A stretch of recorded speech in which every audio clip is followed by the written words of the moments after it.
Hello, welcome to Old Nerd Listens to Peter Gabriel. Let me pull this back once. There we go. Never interested in Peter Gabriel. I'm 51 years old. Grew up with rock and roll. I played drums in rock bands. Fairly, popular rock music I was fairly familiar with a lot of it. And I knew Peter Gabriel when I was a kid. His song Sledgehammer was a really big hit. In Your Eyes was a really big hit. He was on MTV a lot. It was around 1985, I believe, when that album came out. And that's kind of how I knew who Peter Gabriel was. I probably found out later on that he was the original singer for Genesis.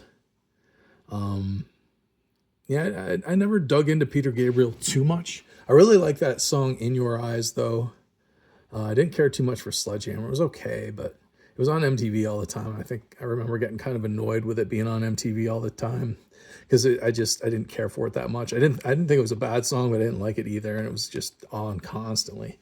I had a friend from high school who became kind of a big Peter Gabriel fan. He was a musician, still is, and I remember he had like DVDs of Peter Gabriel concerts, and we'd watch them, and they were pretty cool. His shows back in the 80s and 90s were really something. So anyway, I never really paid a whole lot of attention, but over the years, just kind of became a little more familiar with him through secondary, hearing about him through somebody else or whatever. I was a big Primus fan in the late 80s, early 90s when they got big, and they covered a song from this album on one of their albums back then, a song called Intruder. And I remember thinking, man, that's pretty neat tune. It's very different. It's not like a standard like pop song at all or rock song at all. It's very unique. And I don't think I ever heard the original until I bought this CD just recently at like a flea market or something. I was with my wife, I think, up in Cuba, New York, and we hit a couple of like antique places. I think this came from one of them, and I think it was like $1 or something like that. Really nice condition. The CD's not in here; it's in my CD player, but it was in really nice shape. Like somebody took very good care of it. Didn't play it too much, I don't think. But like I said, I was never a big Peter Gabriel fan, other than like In Your Eyes. Oh, and on that album, that stupid phone call coming in.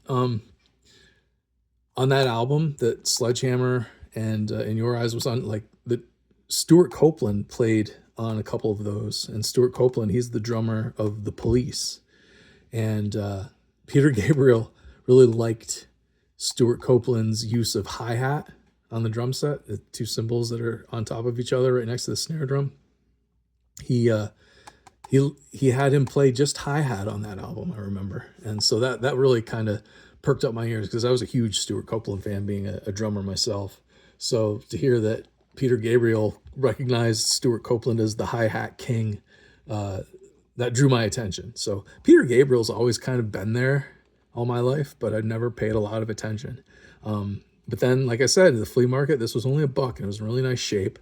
And it had Intruder on it. That's the first song on here, is Intruder, the song that Primus covered. And then I looked down, and there's Games Without Frontiers. That was always kind of around here, there was a classic rock radio station. They played that a lot. And there was another, it seems like there's another tune on here that was popular, but I don't remember what it is. And it's not, I don't remember. But yeah, Games Without Frontiers was always on the radio a lot. And I didn't really care for it. I didn't dislike it, but I didn't care for it either.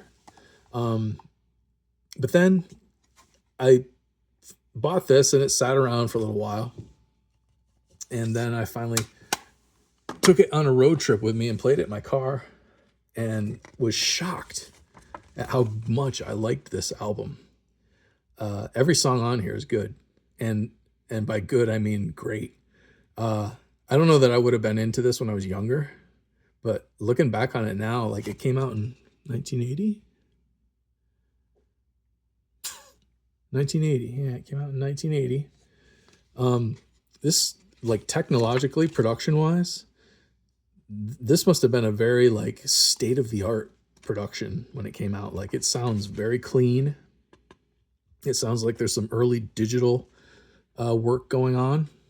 So in 1980, like, if there had been any kind of digital recording gear for studios at that time, I think it was being utilized.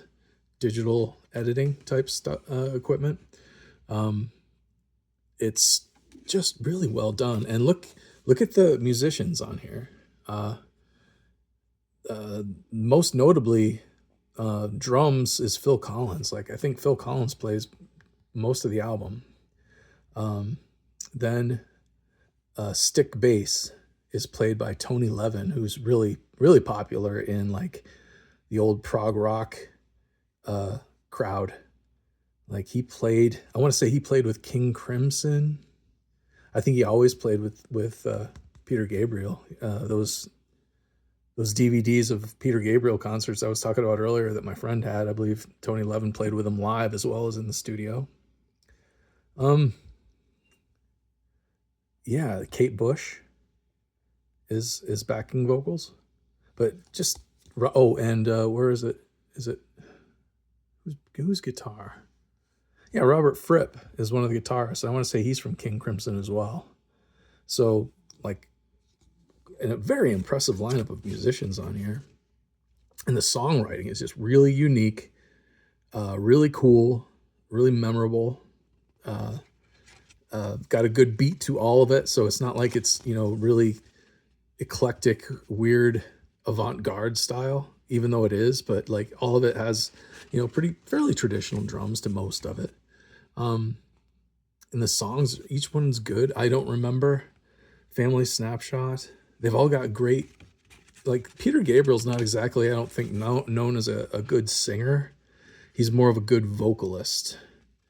Yeah, he sings the best he can with his voice. It feels like he like takes full, he like gives, his voice isn't exactly somebody you'd want to hear singing, I don't think, normally, but he uses his voice to such good effect that it sounds good. And he does a lot of vocalizations as well on this.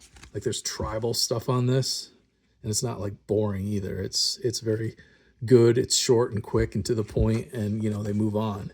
But yeah, he does some vocalizations, and Peter Gabriel is actually a very cool vocalist. I wouldn't call him a singer so much as a vocalist, and all his lyrics are good. Like, they're all thoughtful and a lot of depth to them and good storytelling. So I was really surprised at how much I enjoyed this album. Like, I'm pretty sure that I had absolutely zero interest in listening to Peter Gabriel for almost all of my life. It wasn't until recently, probably, where I've started looking into a little bit more of the background of Genesis and how Peter Gabriel was a part of it to begin with, and how he had such a huge following from Genesis. People loved him, and they didn't know if the band would be able to continue without him, but I mean, it did, obviously. But he was very well renowned, well respected back in the day, and just finding all that out as I go here, like, you know, finding that in a thrift shop and then playing it, and I've been playing it a lot, actually. Like, I don't play a lot of albums anymore. I do have a setup to do it, but number one, I don't have the time, and number two, when I do have the time, I don't usually have the energy to sit down and listen to an album. But I put this on in the background a lot while I've been working down here in the basement, getting my books unpacked and going through my comics. I've listened to this several times, listened to it today, actually. So, and enjoyed it every time. And the more I listen to it, the more you remember parts of it. And it's a very good album. Highly recommend this album. If you're an old nerd like me and you liked, you know, the popular stuff back in the day, take a look at this if you never did before, because it's quite good.